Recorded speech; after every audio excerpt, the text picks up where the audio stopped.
Hello everyone, कैसे हो आप लोग। आज हम बात करने वाले हैं एक ऐसी प्रोग्रामिंग लैंग्वेज के बारे में जो जावास्क्रिप्ट को और भी पावरफुल बनाती है। तो उसका नाम है टाइपस्क्रिप्ट। अगर आप एक वेब डेवलपर बनना चाहते हो, ये टॉपिक आपके लिए काफी इंपॉर्टेंट है। तो चलिए इस टॉपिक को स्टार्ट करते हैं। पहले बात करते हैं टाइपस्क्रिप्ट क्या है। देखिए, टाइपस्क्रिप्ट एक माइक्रोसॉफ्ट की बनाई हुई लैंग्वेज जो जावास्क्रिप्ट का ही एडवांस वर्जन है। सेम वैसा ही आप टाइपस्क्रिप्ट में लिखोगे। टाइपस्क्रिप्ट के अंदर जितने भी वेरिएबल और फंक्शन है उनके आप पहले से टाइप डिक्लेयर करके काम करते हो। यानी जितने भी वेरिएबल और फंक्शन उन्हें पहले से पता होगा कि किस तरह का डेटा उन्हें सेव करना है। इससे क्या होता है कि डेवलपर का काफी टाइम बचता है, उसे एरर की डिबगिंग नहीं करनी पड़ती। अब बात कर लेते हैं टाइपस्क्रिप्ट के एडवांटेज की। पहला है टाइप सेफ्टी। कॉमन सी बात है कि जितने भी आप वेरिएबल डिक्लेयर करोगे या फंक्शन डिक्लेयर करोगे उसके अंदर आप पहले टाइप डिक्लेयर करके चलोगे। सपोज आपने एक वेरिएबल डिक्लेयर किया लेट x इक्वल टू 10, यानी x के अंदर नंबर है, कुछ डेटा को चेंज करना होता है और गलती से उस वेरिएबल में स्ट्रिंग स्टोर हो रहा है, एरर तुरंत पकड़ में आ जाएगी, आपको कंपाइल करने की जरूरत नहीं पड़ेगी। नेक्स्ट एडवांटेज है रन टाइम में एरर पकड़ेगा। टाइपस्क्रिप्ट का एक काफी अच्छा बेनिफिट है, अब जैसे ही आप कोड लिखोगे वो ऑटो कंपाइल होगा और तुरंत एरर पकड़ लेगा, जिससे डेवलपर का काफी सारा टाइम बचेगा। नेक्स्ट है कोड रीडेबल। सपोज एक नया डेवलपर आया, उसने आपके कोड को देखा, उसको वेरिएबल देखते समझ में आ जाएगा। अगर आपका कोड टाइपस्क्रिप्ट में होगा तो उसे समझने में काफी आसानी होगी किस तरह का डेटा स्टोर हो रहा है। नेक्स्ट है इंटेलिजेंस। यार बीएस कोड के साथ में काम करते हो, आप कोड लिखते हो, तुरंत सजेशन देता है,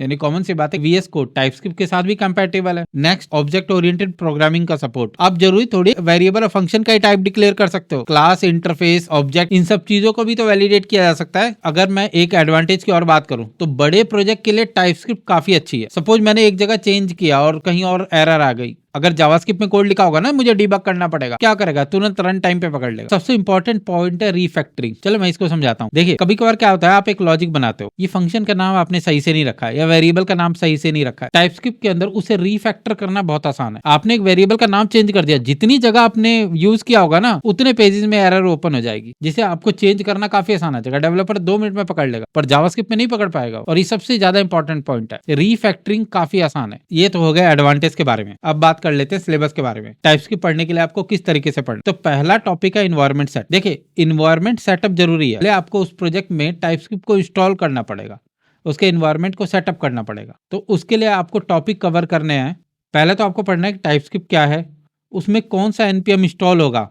रिएक्ट और नोड के प्रोजेक्ट में अगर टाइपस्क्रिप्ट को चलाना है तो आपको एक एनपीएम इंस्टॉल करना होता है, एनपीएम इंस्टॉल जी टाइपस्क्रिप्ट। देन उसके बाद में आपको देखना है टीएससी कंपाइलर क्या होता है, टीएस और जीएस फाइल किस तरह से कंपाइल होती है। देन उस टीएस कॉन्फिग फाइल क्या होती है, इसी के अंदर ही हम टाइपस्क्रिप्ट की सारी कॉन्फ़िगरेशन लिखते हैं। देन उसके बाद आपको सेटअप करना है कि वीएस कोड में टाइपस्क्रिप्ट किस तरीके से रन करेगा। इन टॉपिक को आपको कवर करना है। देन अगला है variable and data type. Suppose आप एक कोई भी वेरिएबल बनाते हो तो कॉमन सी बात है उसे वैलिडेट तो करोगे। अब वैलिडेट करने के लिए डेटा टाइप कौन कौन से होते हैं, string, number, boolean, null, undefined, symbol, big int. Special data type any, unknown, never, void, array और टपल, एनम टाइप। देन हो गया आपका यूनियन और इंटरसेक्शन और लिटरल टाइप्स। जब आप वेरिएबल के अंदर डेटा स्टोर करोगे तो जरूरी थोड़ी है कि वो स्ट्रिंग होगा, वो एरे के अंदर स्ट्रिंग हो सकता है, एरे के अंदर ऑब्जेक्ट हो सकता है, एरे के अंदर मल्टीपल डेटा टाइप हो सकता है, स्ट्रिंग और नंबर दोनों हो सकता हो कि डेटा कॉम्बिनेशंस में आए या स्ट्रिंग और नंबर आए या एरे के अंदर आए। हर तरह के डेटा को वैलिडेट करके देखना पड़ेगा। देन अगला टॉपिक है ऑब्जेक्ट वैलिडेशन। तो अगर आप एक ऑब्जेक्ट क्रिएट करते हो तो वैलिडेट करोगे ना उसको। आप ये थोड़ी लिख दोगे कि डेटा टाइप ऑब्जेक्ट, ऐसे तो कुछ भी डेटा ले लेगा, आपको उसको वैलिडेट करना होगा। वैलिडेट करने के लिए हम लोग इंटरफेस या टाइप का यूज करते हैं। आपको ये पढ़ना है कि ऑब्जेक्ट को कैसे वैलिडेट करना है। तो इसमें आपको टॉपिक कवर करने हैं, ऑब्जेक्ट डिफाइन कैसे करना है, वैलिडेट कैसे करना है, ऑप्शनल प्रॉपर्टीज क्या है, ऑब्जेक्ट एक्सटेंड करना, इंटरफेस बनाना, रीड ओनली प्रॉपर्टी बनाना, नेवर और वॉइड टाइप, चेनिंग ऑब्जेक्ट बनाना। ये 5-6 टॉपिक्स को आपको अच्छे से क्लियर करना है। इसके बाद हो गया इंटरफेस एंड क्लास। जरूरी थोड़ी है कि आप ऑब्जेक्ट और वेरिएबल ही वैलिडेट कर सकते हो, आप क्लासेस को भी वैलिडेट कर सकते हो, तो क्योंकि क्लासेस भी तो इनपुट ले रही है और आउटपुट दे रही है। इसके टॉपिक आपको कवर करने, इंटरफेस बनाना, एक्सटेंड करना, क्लास और constructor, access modifier, public private class, protected class, inheritance, getter और सेटर मेथड, एब्स्ट्रैक्ट क्लास और स्टैटिक मेंबर। इन टॉपिक्स को आपको टाइपस्क्रिप्ट पे कवर करना। देन अगला टॉपिक है फंक्शंस एंड वैलिडेशन। किसी भी फंक्शन में डेटा का इनपुट और आउटपुट दोनों वैलिडेट होता है। उसका इनपुट आउटपुट, वो डेटा रिटर्न कर रहा है नहीं रिटर्न कर रहा है, ये सारी चीजें वैलिडेट होंगी और प्रॉपर वैलिडेट होंगी। अगर उसके ऑप्शनल पैरामीटर हैं या डिफॉल्ट पैरामीटर हैं, सब कुछ वैलिडेट है। तो इसके टॉपिक कवर करने हैं आपको। फंक्शंस कैसे वैलिडेट करना है, ऑप्शनल और डिफॉल्ट पैरामीटर क्या होता है, वॉइड और रिटर्न टाइप क्या होता है, एरो फंक्शन और नॉर्मल फंक्शन किस तरह से वैलिडेट। ये 4 टॉपिक तो आपको अच्छे से क्लियर करना है। देन अगला टॉपिक है टाइप डिक्लेरेशन। सपोज आप एक एक्सटर्नल लाइब्रेरी पे काम कर रहे हो तो उसको आपको वैलिडेट करना पड़ेगा, चाहे वो एक्सॉइस हो सकती है, लोडास हो सकती है, उसे प्रॉपर तरीके से टाइपस्क्रिप्ट पे वैलिडेट करना पड़ता है। इसके लिए आपको टॉपिक पढ़ने हैं, d.ts फाइल टाइप क्या होता है, कैसे डिक्लेयर करते हैं, @टाइप पैकेज क्या है, उसका यूज कैसे करना है, थर्ड पार्टी लाइब्रेरी और कस्टम टाइप कैसे बनाने हैं, ग्लोबल टाइप डिक्लेरेशन कैसे करना है, एग्जिस्टिंग मॉड्यूल के आर्गुमेंट को वैलिडेट कैसे करना है। देन अगला टॉपिक है जेनरिक। जेनरिक का यूज करके आप एक ही फंक्शन में मल्टीपल डेटा पास कर सकते हैं। जेनरिक एक ऐसा कंसेप्ट है जिसके अंदर डायनेमिक डेटा टाइप पास किया जा सकता है। जेनरिक के टॉपिक्स हैं, डिफाइन कैसे करते हैं, जेनरिक के साथ फंक्शन, इंटरफेस, क्लास को कैसे वैलिडेट करना है, यूटिलिटी टाइप क्या होता है, partial, pick, omit, read only, record, key of and type of operator क्या होते हैं, मैप टाइप क्या होता है, conditional type guard, intersection and union deep drive, इन सब चीजों को आपको पढ़ना है। इवन कस्टम गार्ड को भी आपको पढ़ना है। देन अगला टॉपिक है मॉड्यूल एंड नेम स्पेस। आप एक रिएक्ट के एप्लीकेशन पे काम कर रहे हो तो कॉमन सी बात है कि छोटे छोटे मॉड्यूल्स पे काम करोगे, एक ही कंपोनेंट में सारा कोड थोड़ी लिख दोगे,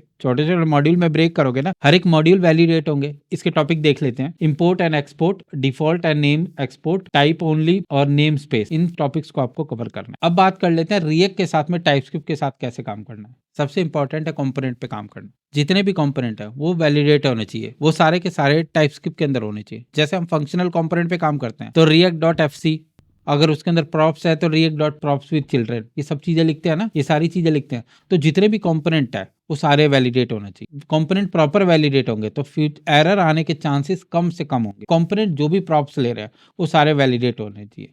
जितने भी आप स्टेट बनाते हो उसका सारा टाइप वैलिडेट होना चाहिए। यूज रेफरेंस में हम क्या होता है, कभी कभार हम इनपुट एलिमेंट स्टोर करते हैं, बटन एलिमेंट स्टोर करते हैं, तो हमें इसके लिए कंसेप्ट पढ़ना है कि HTML बटन एलिमेंट क्या होते हैं, HTML इनपुट एलिमेंट क्या होते हैं, ये रेफरेंस में किस तरह से स्टोर करते हैं। देन उसके बाद में सपोज हम पेरेंट टू चाइल्ड हम डेटा भेजते हैं, चाइल्ड टू पेरेंट भी भेजते हैं, तो दोनों तरफ डेटा वैलिडेट होना चाहिए।